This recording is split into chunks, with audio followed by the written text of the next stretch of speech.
Hey everyone, welcome back to Corporate Decoder, the place where we decode the confusing language of corporate filings and turn it into plain English.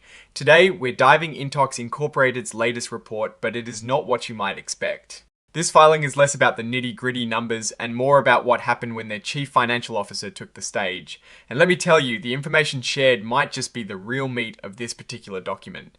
First off, let's get you up to speed. This report is officially dated the 5th of December 2025 now. While it has the structure of a standard current report filed with the SEC, the most important piece seems to be that the company's Executive Vice President Chief Financial Officer and Chief Strategy Officer Olivia Nelligan gave a speech and presented some slides at their annual meeting. The company itself is CHS Incorporated based in Minnesota, and it is incorporated there too. They're a big player in the agricultural world.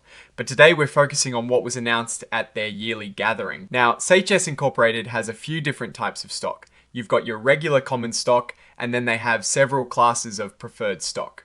We are talking about things like 8% cumulative redeemable preferred stock, and then various series of Class B cumulative redeemable preferred stock, like Series 1, 2, 3, and 4. These are basically different ways the company can raise money, and each has its own rules about when they pay dividends and how they can be bought back by the company. Think of them like different flavors of loans that the company can potentially pay back. This part of the report often signals something important is being shared with the public. In this case, it is directly referencing a speech given by Olivia Nelligan, the Chief Financial Officer. It tells us that a speech along with slides was presented on the 5th of December 2025 at the company's 2025 annual meeting. And what are these exhibits? Well, the filing explicitly lists them as Exhibit 99.1, which is the speech of Olivia Nelligan, and Exhibit 99.2, which is the slide presentation related to that speech. These are the key pieces of information that the company is choosing to share with the public through this filing. It is like they're saying, hey, here is what our CFO told everyone at our big meeting.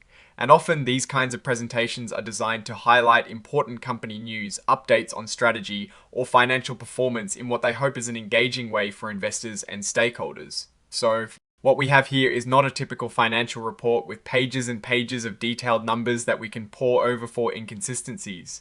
Instead, the essence of this filing is the disclosure of the information presented in that speech. And those slides, we have to assume the speech and slides themselves contain the details that matter. The filing acts as the official notification that this information has been shared. Why is this important? Because when a CFO, especially one who also oversees strategy, gives a speech at the annual meeting, they are usually talking about the company's direction, its successes, its challenges, and its future outlook. This is where you get the story behind the numbers.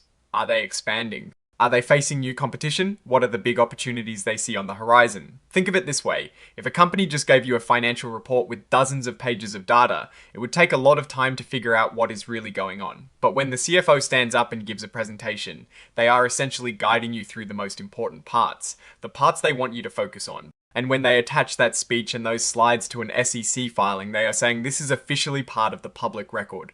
While this filing itself doesn't give us the specific financial numbers presented in the speech, it points us directly to where that information is located. We should look at these exhibits for any announcements regarding financial performance, strategic shifts, or outlook for the coming year. Oftentimes, these presentations will cover key performance indicators, perhaps revenue updates, or progress on specific strategic initiatives. They might also discuss how the company is navigating market trends or economic conditions. Looking at this report, CHS INC seems to be using its annual meeting and the subsequent filing of the speech and slides to communicate directly with its stakeholders about its progress and vision.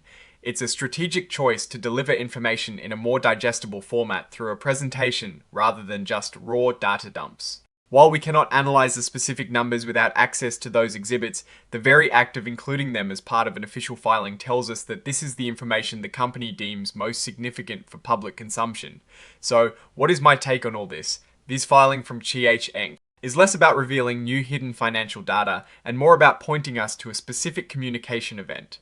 It's a reminder that sometimes the most valuable insights aren't buried in tables, but delivered directly by leadership during key company events. The real story is likely within those exhibits, the speech, and the slides. My assessment of the company's direction based on this type of filing is that they are prioritizing clear communication of their strategy and performance through leadership channels. It suggests a company that is confident enough in its message to share it directly, using the formal SEC filing as a way to make that message officially available. The risk here is that without seeing the actual content of the speech and slides, we are only seeing the announcement of the information, not the information itself. The opportunity, however, is that these presentations often contain forward-looking statements and strategic insights that can be very revealing about a company's future prospects. What is notable here is the lack of traditional financial details within this specific document.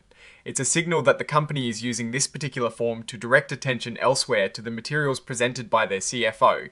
This is a common tactic to highlight significant announcements or strategic updates without cluttering a formal filing with the full depth of supporting material, which is then provided separately.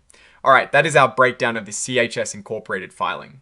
What is your take on companies using their filings to point to leadership presentations as the key updates? Drop your thoughts in the comments.